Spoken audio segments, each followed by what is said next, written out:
Hi, welcome to Happier Ladies, a podcast where we discuss all things related to the Happier and Happier in Hollywood podcasts. We're sisters And super fans who can't get enough happier. So we created our own podcast to keep the conversation going. I'm Malika Amandi, a SoCal native living in Western Massachusetts, a new mom, and an entrepreneur. I'm here with my sister, Azizi Williams. That's me. I live and work in the LA area. I'm a not-so-new mom. And I'm an education professional in the independent school world. In this episode, I make a recommendation to help with face washing during our Easy Maker segment. And then, in speaking of work, Malika provides a reframe for dealing with emails. But first, we wanted to follow up on our conversation about emotional bids from episode 31. In the episode, we credited Dr. John Gottman for his research, and a kind listener reached out to let us know the work should actually be attributed to John Gottman and Dr. Julie Gottman as well. They are married and they work together on the research. Thank you so much for that correction. Another listener, Marcia, sent us a note. She says, I've been listening to your podcast since the beginning. This episode was my favorite so far, especially the conversation about emotional bids.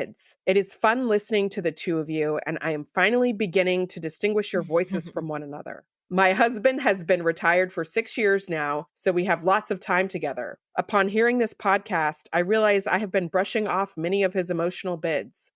Thank you for making me aware of it. Now that I know better, I believe I can do better. Please continue sharing your thoughts and ideas with us. Thank you. I appreciate that feedback. I'm glad you can tell us apart. And this emotional bids, I'm so glad it resonated with you and with other listeners because it's something that I think about a lot. If you have an update you would like to share with us, send us a note at happierladies@gmail.com. So Azizi, what happened on Happier and More Happier this week? On Happier and More Happier, episode 482, Gretchen and Liz talk about the importance of training for difficult life transitions. They share a reframe for losing something special, and they offer a hack for storing stuffed animals. On More Happier, Gretchen and Liz replay an interview with Drew Barrymore from the early days of the podcast. It was interesting to me, the concept of preparing for life transition. It made so much sense to me. But then as I was thinking about it, I felt like, well, really, we should stay ready because you never know when a life transition is going to hit, but maybe that's just not practical. I feel like the ethos of Gretchen's book, The Happiness Project, right? She was noting how her life things were going well and she wanted to be ready for a time when circumstances might be different. And that was why she needed a foundation of happiness or one of the catalysts for going on that journey. So I think there is a sense to be ready, but this was such a specific thing. This person was preparing for a divorce, which is such a huge life moment. And as they were describing it, I was like tearing up a little bit.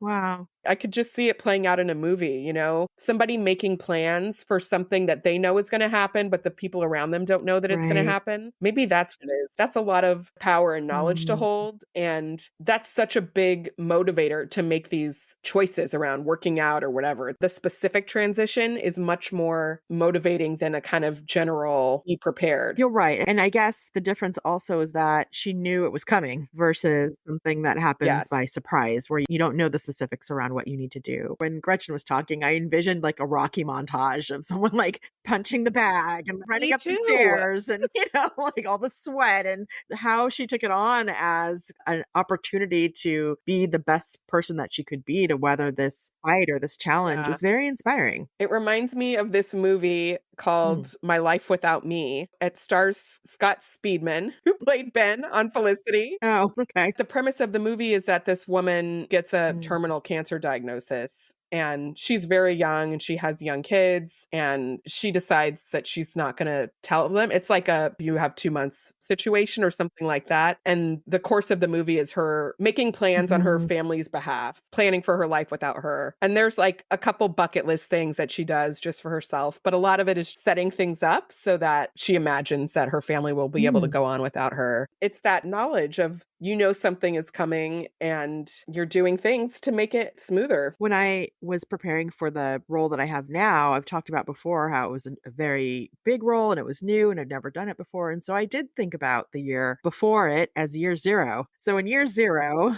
I did different things to prepare. I had different conversations. I thought about how are my girls going to manage themselves because I'm going to be more unavailable for daily tasks. So I bought a new car so that my daughter would have my car and help with transportation. And so I guess there were things like that. It's not quite as dramatic as a divorce. I mean, it was a much more positive transition that was coming, but I definitely looked at year zero as a thing. When you do have the luxury of like time before a specific transition, that this is a good approach. Yes, absolutely. When you have a full year, you can really think about it in that way, but that's not always the case.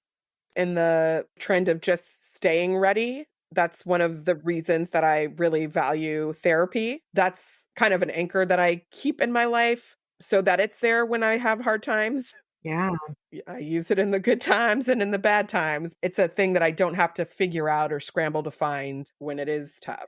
What did you think about the reframing a lost item conversation? I'll explain the concept. Many, many years ago, a listener of Happier wrote in about losing an engagement ring that she wore every single day and then somehow looked down one day and it wasn't there. And she wrote in asking for advice, how she could move on. Like she said, she was really attached to that item. It had so much sentimental value. And even though it had been lost officially, she just was having a hard time getting over it. And so another listener wrote in, sharing this Japanese tradition of assuming that when something of great importance to you is lost, that it was a sacrifice in place of you so that something bad didn't happen to you. So something bad happened to this engagement ring because it was saving you from something happening to yourself. So when you think about the lost thing, you can know that it stood in your place for something so that something worse didn't happen to you. And that can be a comforting idea. Even if it's not rational, it's comforting and it's a way to give meaning to that loss. It's kind of beautiful. Malika, have you lost anything where this frame would have been helpful? The thing that comes to mind is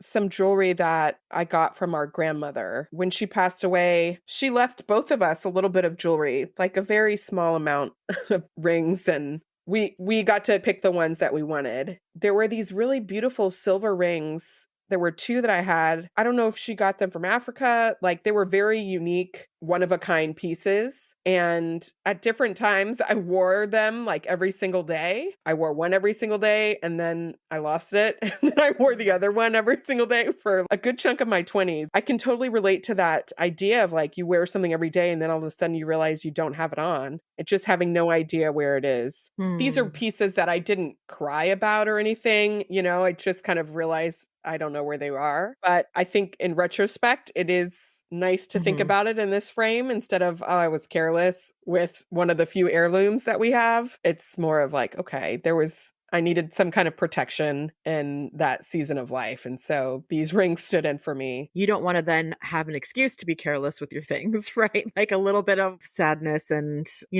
missing or regret will maybe help us to be careful with things in the future. But at the end of the day, when there's nothing you can do about it, that could definitely help. What about you, Azizi? Have you lost anything really important? The only thing I can think of, I had to go all the way back to middle school. And I remember also our grandparents, my grandfather, I got to have his camera when he passed away and in a really cool camera bag. And this must have been from the 60s, the 50s or 60s. And it was taken. I brought it to school and that was the thing I should not have done. I was so excited to show it off. I was taking a photography class. I can't remember the circumstances, but I remember distinctly that it was taken. And that made me sad. It was a part of him that was gone. So yes, it is helpful to think about. This camera was helping me to stay safe somehow by being lost. It took my place somehow.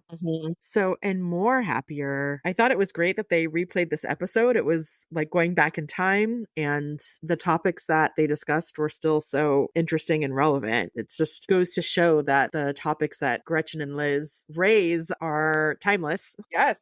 their conversation around end of the year rituals really resonated with me and immediately made me think about which rituals do I want to bring to the end of the year. And they talked about, I think a listener shared about how they clean the fridge out completely at the end of the year. It was one of Gretchen's friends. And I thought, oh, that's like going to fridge zero, like instead of the inbox zero, right?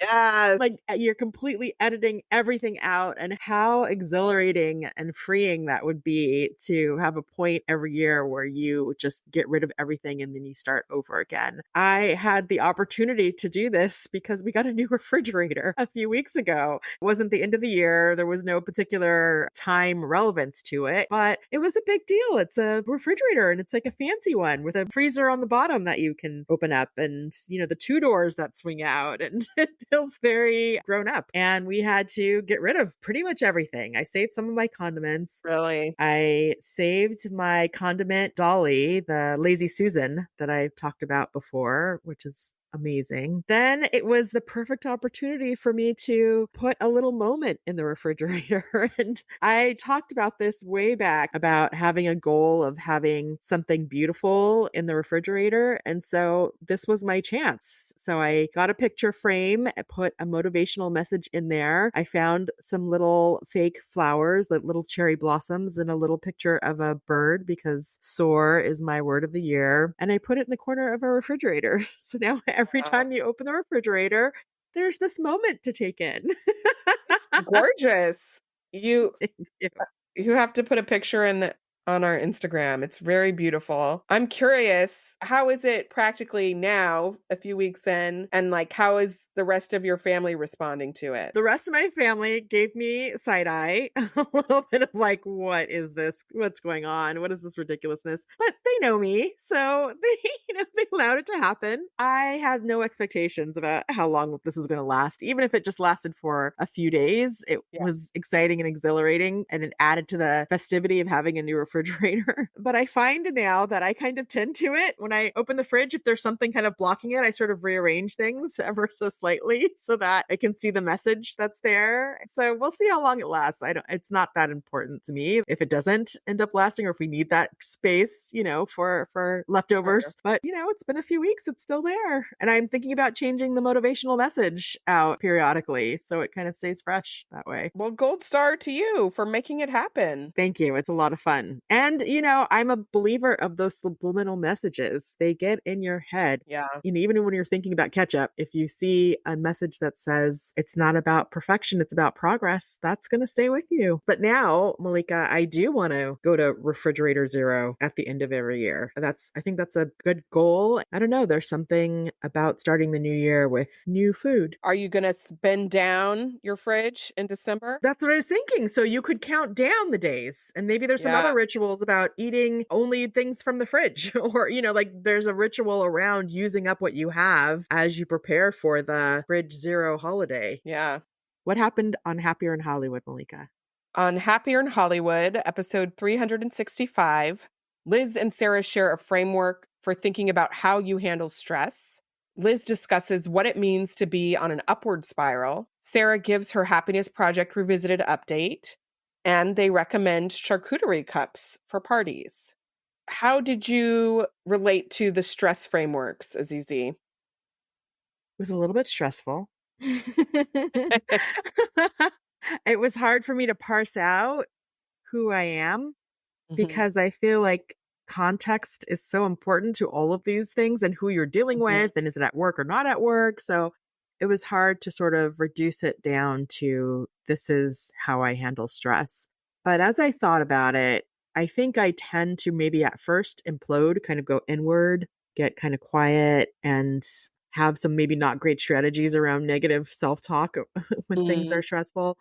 And then maybe I move towards like trying to fix it and trying to fix other people and fix the problem, be the problem solver.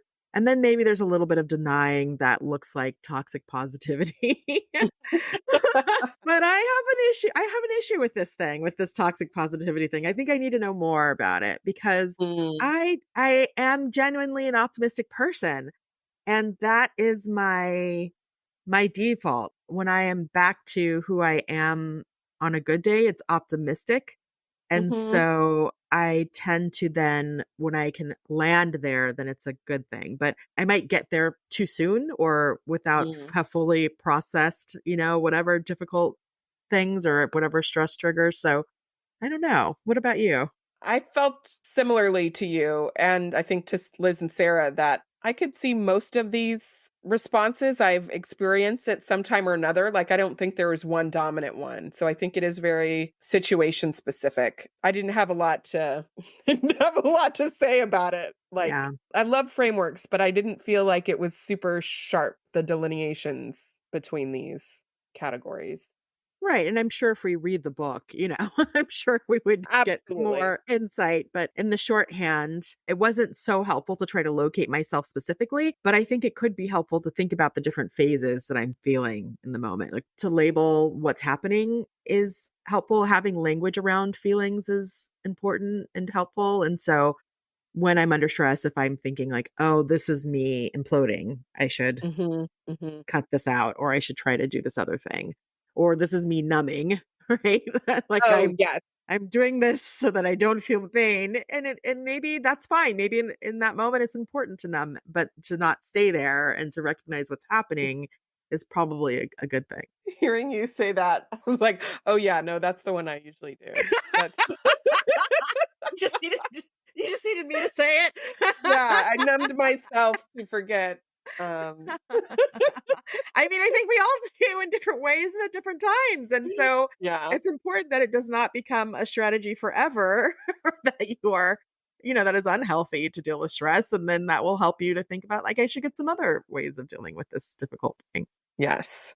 I was really drawn into the conversation around the upward spiral. It's interesting because I think that's an example where the metaphor is the imagery is so clear, right? We can see a spiral moving up and we all can relate to the downward spiral. So the kind of opposite is very exciting to imagine yourself climbing up and up and up. Yes. And that's exciting to be in that kind of a moment where you feel like things are going well and I'm doing the things I want to do and I'm seeing the results. But I thought it was interesting the other side of that coin, which is, as Sarah kind of brought up, that you can get knocked off, Right. and Yeah. then and then where are you? So I don't know if that imagery is, I think for some people it's helpful and for others it might just make them wait until they're going to get knocked off or make them feel like it's precarious, I guess. Yeah. All I could think about was, oh, it's a corkscrew that is like a slide. And it's so much Mm, easier to slide down the twisty slide than it is to climb up the twisty slide. When I think about actually a visual of a mm, spiral, gravity is going to pull you down eventually. It's hard work, which is why when you are in it, it's fantastic and it feels really good because that means you've overcome a lot of friction and a lot of obstacles yeah. to get there. And it's hard. I think about this Brene Brown, what she says about foreboding joy. And that's the feeling of things are going well, it's not going to last. And how that Mm, can prevent us from stepping out, from taking risks, and then when we are in a good place, it could prevent us from really enjoying and appreciating that good place because we're constantly thinking about, oh, it's not going to last. right. At some point, I'm going to go downward. And so I was recognizing how that's actually not helpful in life. How do you deal with foreboding joy, Azizi? How do I deal with it? That's a really good question. It's I don't stumped know, you. but I mean, I do appreciate a mantra. I do appreciate a quick saying or a quick line to remember to focus on the positive or be in the moment. I think it's about mindfulness and being in the Hmm. moment and not thinking about necessarily what comes next or not worrying about what comes next. But yeah, if I'm honest, that's a hard one for me. What do you do? Or just is this something that you experience? Yeah, I do. I do experience it. I think mindfulness is a part of dealing with it. To know just because I think something's going to happen, bad is going to happen, doesn't mean it will. It's just a thought Right. that I have. And I think I try to push myself towards the more optimistic side, which is like, wow, all these great things are happening, which means more great things can happen. And like, yes, please, I want more. Thank you, universe. I will take more. I'll take more. Those are words and phrases that would never just come to mind. Like, so many great things are happening. More great things are going to happen to me. It's not something that I would naturally default to, but I really appreciate that because really, it's like it's catastrophizing, right? It's a Yeah. version of, oh, it's going to be this is going to be terrible, or things are going to be the worst now. Like I've had this success, but now it's going to be gone. But what you do is say, I've had success. Of course, I'm going to have more success. I mean, to be honest, this doesn't always come naturally, but I think it's something that I practice. And so it is intentional. It's not my brain just goes to these Okay. places. It's very like, okay, I'm giving my brain this other way to think about things. It's like a practice. It's a practice. But I Hmm. think it's also just realistically like if I'm able to achieve what I've achieved at this moment, well, that means that this is possible for me. And then there might be something more that I don't know yet that's possible. Like if I'm doing it now, then who's to say I can't keep doing it or that it won't go in a positive direction. But yeah, I don't want to pretend that that's just like a default. But you have it at the ready. So, It's in my pocket. and I want to try to incorporate that. Like things are going well. Of course, things will continue to go well. Or not, of course, but No, they might continue to go well. they can. There's a good chance that they'll continue to go Yes, well. Things are exactly. going well. There's a great chance that things will continue to go well. And I would like them to go well. And I would like them to go well, which is just as easy as saying, "Oh, things are going to be terrible now." It's just as Exactly. easy to say the opposite, but I don't often say the opposite, so I appreciate that. And I have to say, Sarah talking about her ceramics journey and all the great things that she's producing reminded me of when Leia, my oldest daughter, was taking ceramics. I think she took ceramics for 2 years in high school, and she produced these gorgeous vessels. And I felt so lucky. There was just an abundance of beautiful cups and bowls and servers with lids, and it was amazing. So, yeah. Good job, Sarah, and everyone around her. You're going to benefit from her ceramics hobby. I have a few items from my Leia's collection. They're quite nice. It's great to have a hobby that yields presents. Right? It's like finally some art that we can use. I can actually have my tea. And I think everyone's gifts for Christmas and birthdays for a while was Leia's ceramics.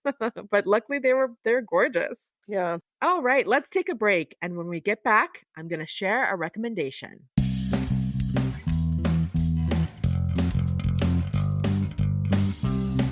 Azizi, how's your dinner game these days? Well, Malika, I used to struggle with what to cook for dinner. You're cooking now? Okay. Actually, my husband used to struggle with what to make for dinner. I mean, meal planning, grocery lists, yuck. But then we found Prep Dish. It's a weekly meal planning service that tells you exactly what to cook. And now they've partnered with Instacart, so your grocery list becomes a ready-to-go online cart. Oh, what's in your cart, Azizi? All of the Prep Dish ingredients, plus I can add energy drinks, chili crisp, lipstick, whatever, and check out in just a few clicks. Shopping online is so fun. The meals are family-friendly, healthy, and super easy to prep. Dinner is easy to make, and now we look forward to new tasty meals. Prep Dish is offering our listeners 2 weeks free. Just head to prepdish.com/happierladies to sign up. Again, that's prepdish.com/happierladies. With a major selection of the looks your kiddos love starting at just $4 in the Walmart app, a new school year means a stylish new them. Who knew? Find skater skirts and Crocs that say, I'm casual but cool. Sparkly sneakers that say, it's my classroom, you're just learning in it. And preppy polos that say, I'm the teacher's pet, even if they're mommy's menace at home. Find their favorite styles starting at just $4 in the app. The Walmart you thought you knew is now new.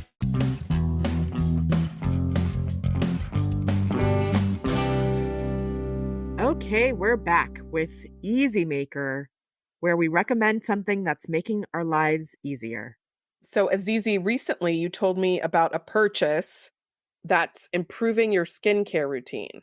Yes. So this is a purchase that I was so excited to share with you. I've seen it on YouTube and, on Instagram with people who were engaging in their skincare routine. And it's not actually for your skin. It doesn't go on your skin. Well, it does, but it doesn't go on your face. What they are these like cuffs.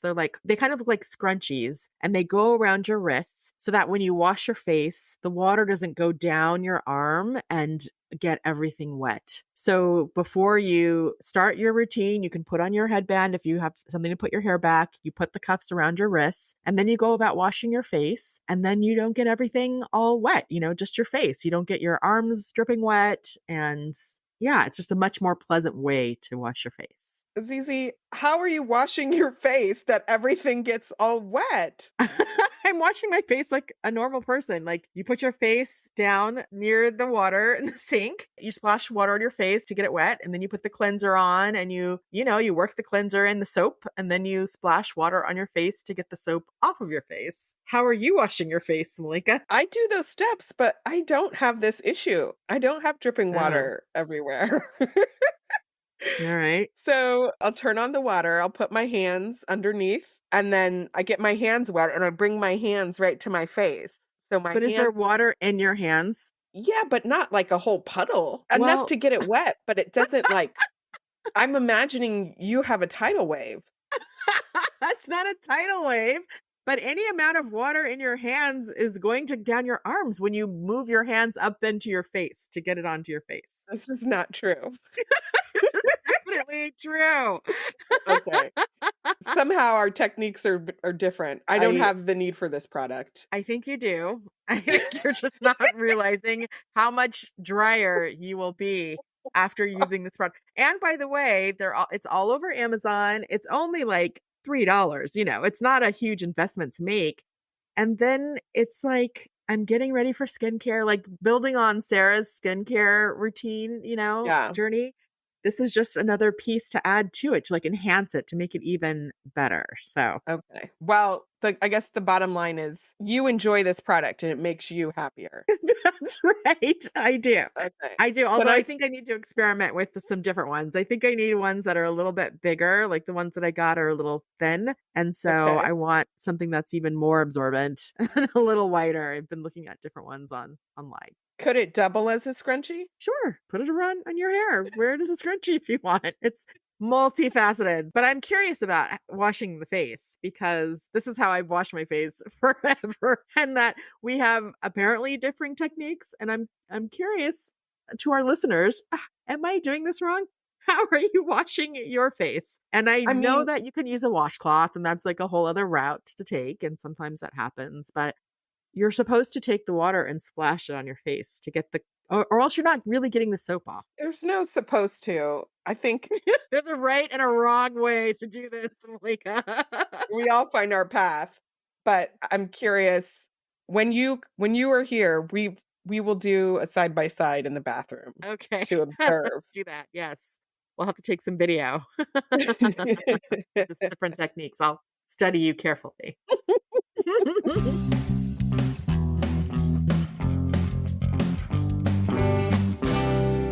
Our next segment is Speaking of Work, where we discuss observations from our professional lives. On a recent episode of the podcast, Best of Both Worlds, I heard an interview with Laura Mae Martin, who is the executive productivity advisor at Google. She was very interesting and down to earth. She has 3 kids under 5, which just boggles my mind. Mm-hmm. And she shared a lot of good tips and frameworks around productivity. And her approach to emails specifically really kind of blew me away. Okay, wow. What was her approach? So she talked about laundry as a model for email. She says that when it comes to laundry, most people don't open the dryer 50 times a day to see what's there. You don't grab a shirt and fold it and walk all the way to your bedroom on the 2nd floor and then go back down and open the dryer again to look for one sock, right? Mm-hmm. Most people have a process of doing laundry. They empty the dryer, they sort the clothes, they fold them, and they put them away. Now, I say most people because I am not good at this.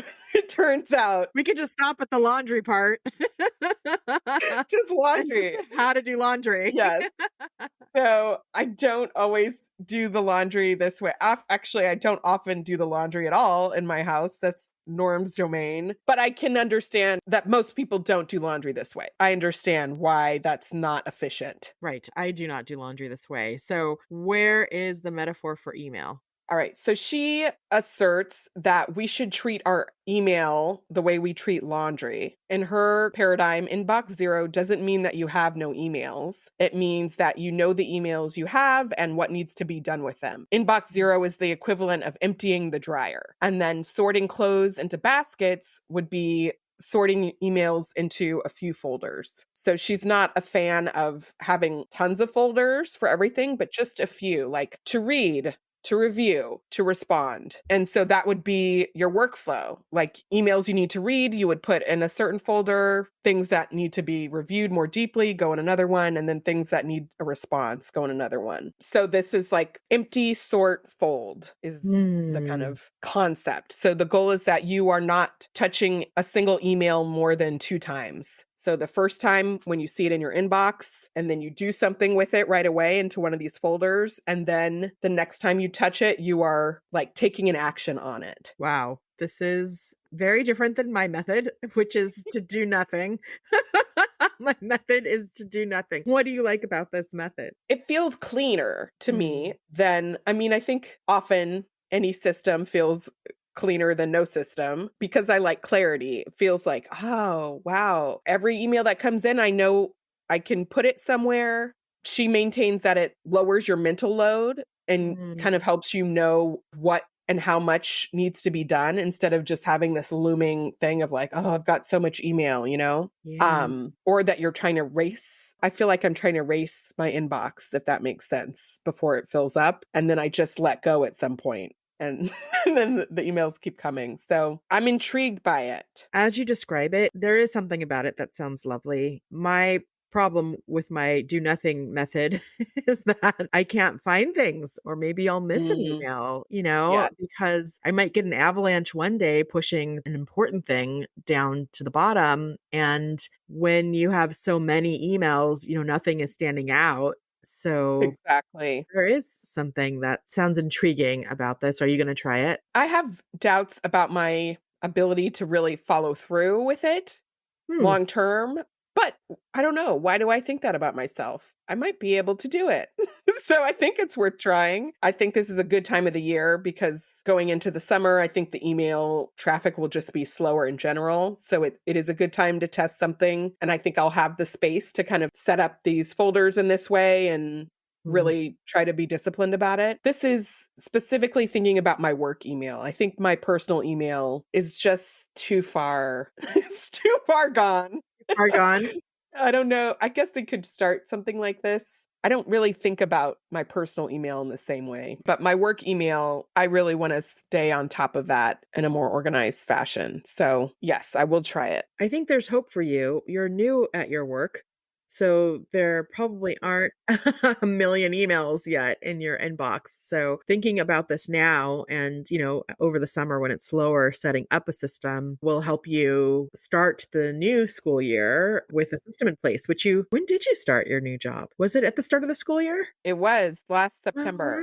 wow. Okay, yeah, but you haven't had a summer yet. So the summer Correct. is for putting systems in place and preparing, and you definitely could do that. And it would be interesting to think about what is one thing that you could do to move in that direction, even if you don't commit to the whole system, but just taking one step. Yeah. The system seems pretty simple, which I also like. 3 folders is not crazy. There will need to be some time where I just triage everything that's already there, Right. but that I could also at the same time start using this approach with new emails. It would be great if there was a auto way to do this. If there's a way to put a rule in for your email to automatically filter into a folder. Probably there is. Well, but here's the thing. If you have a rule like that, then you might miss something.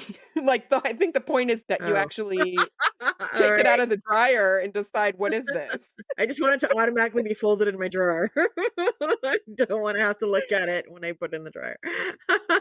That's right. It's the looking at it systematically that's important. Yes. And then just not having it sit in the inbox then after that. Right. Right. If I was going to commit to this, I would have to do the thing that I've heard a lot of people say where you designate one time in the day or two times in the day when you check your email Yes. versus Yeah. the just constantly, like you said, the opening the dryer constantly for one sock at a time, which is definitely more my approach. And it actually would be maybe a little freeing to not think about doing it all the time, but think about designated times where I'm intentional about it. Yeah, she talks about that too. She calls it a user manual. I hadn't heard that phrase before. She didn't coin it, but I think it's something that is used in certain company cultures, which is basically giving people on your team information about how to interact with you or how you will be interacting with them. Yes. It's interesting. And if this piques your interest, I recommend that you listen to her interview. We'll put a link in the show notes because there was a lot of good information there. Well, it's great. A good practical tip for something I think most of us deal with every day. Thank you. Let's take a break. And when we come back, we will share our peaks and valleys. This episode is brought to you by Nespresso and Samra Origins by the Weekend Coffee Collection. Introducing Samra Origins. My collaboration with Nespresso is a connection to my roots, to my mother, Samra. Coffee that hits the right notes. It transports you. Crafted with unique notes and bold, soaring flavors. Experience a taste that moves you. Nespresso and Samra Origins. Discover more at Nespresso.com. We are back with peaks and valleys because in life, there are always peaks and valleys. Azizi is going to start us off with a peak. I want to make another recommendation. This is for Torrid, which is a clothing company that deals in plus size clothing. So I think maybe they start at size 10 or 12, and they go all the way to, I think, like 28. Don't quote me on that, but they have clothing for larger bodied people. And they also sell shoes, and their shoes are cute and they are seasonal. They're a lot of work shoes or special occasion shoes, and they are all wide width. It is so lovely to see their shoes and know that you could buy any of them and they would likely fit you. And the people who make recommendations or who leave reviews, I should say, are great because they'll tell you this one runs large, you maybe order a half size down or something. So I really get into the reviews to understand which size I should order, but they're all wide width. So I want to throw that out for anyone who's looking for trendy shoes or cute shoes for work or for, a party or a special event, maybe for a wedding. Torrid is a good place to purchase them. Now, I will say they do have some stores. Mostly they're kind of located in the malls or strip malls. They don't carry their shoes or many of their shoes in the stores. You have to really shop online for their shoes, but it's pretty reliable. I'm going to throw that out there. That's a great tip. Malika, what's your valley? So my valley is about my wardrobe again. I feel like this is just where I am. It's coming up so much. So the season has shifted. It is officially not winter anymore. I can say that with confidence. And I have been talking about this for a while. And yet I still feel like my wardrobe is it's not prepared for this seasonal shift. I think I have gotten a pair of pants here and like a random sweater there at a thrift store or at an online store someone recommended. But I need to kind of think strategically. I need to purchase strategically and actually make an investment because my closet is still hurting. And like talking about it doesn't seem to change the situation. What? You mean clothes aren't just flying into your closet? No.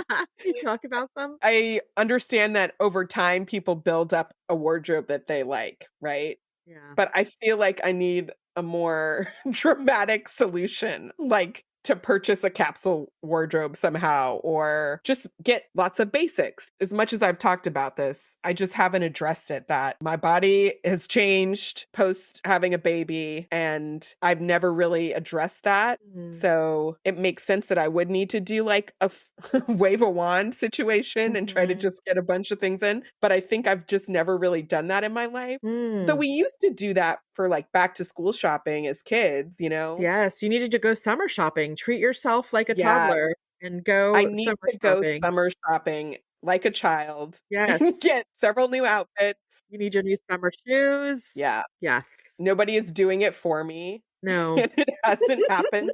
And so it's this kind of continual valley when I am like, what am I going to wear today? Ugh, Side I note, feel this so is bad.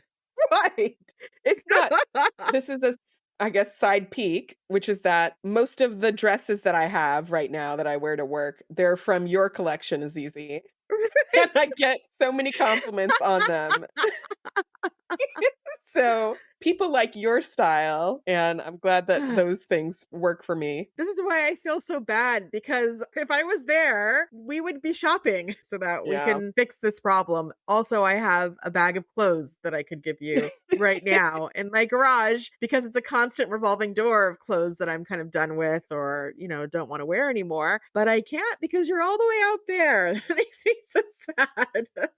Yeah. It's good. Yeah. I mean, I think it's good. Like part of what I need to develop at this point on the eve of my 40th birthday month is the ability to shop for myself and pick things out and clothe myself. So it's time in my life that I am able to do this. And I think I can. I just need to get serious about it. I know you can. And I remember when in the period of time when Gretchen was talking about yoga pants, this came up in Oh, yeah. the Happiness Project also in her book, and how she wanted to dress better and challenged herself to, put away the yoga pants and to get dressed every day. And so this is not just a you thing. Many people go through these phases. So hopefully that gives you some comfort. Absolutely. I think a lot of people are dealing with this too, just post-pandemic, coming out of that. That's right. Being at home and not really needing to get dressed and Yeah, that's absolutely that. true. I remember that phase, and I'm just like a year or 2 years ahead of you because I started working in person right away after the pandemic. Yeah. But I do remember the point of looking at my closet and realizing like, no, these things are from 2 years ago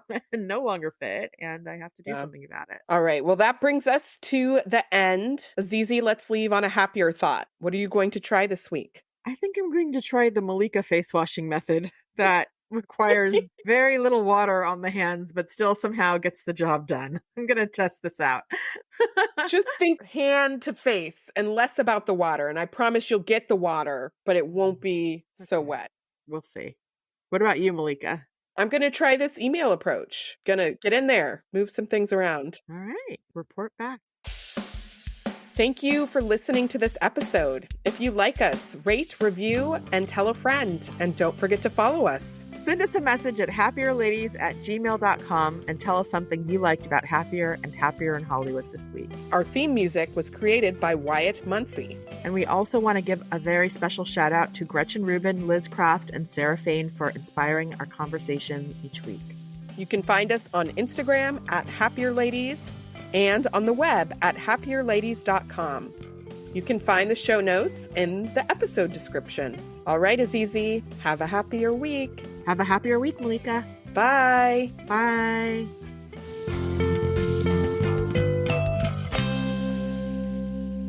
Okay, let's take a break. And when we get back, Azizi will share a recommendation. Oh, that's me. Why did I just talk about myself that way? Oh, I'm so bad at these breaks. okay. This podcast is part of the Sound Advice FM network. Sound Advice FM, women's voices amplified.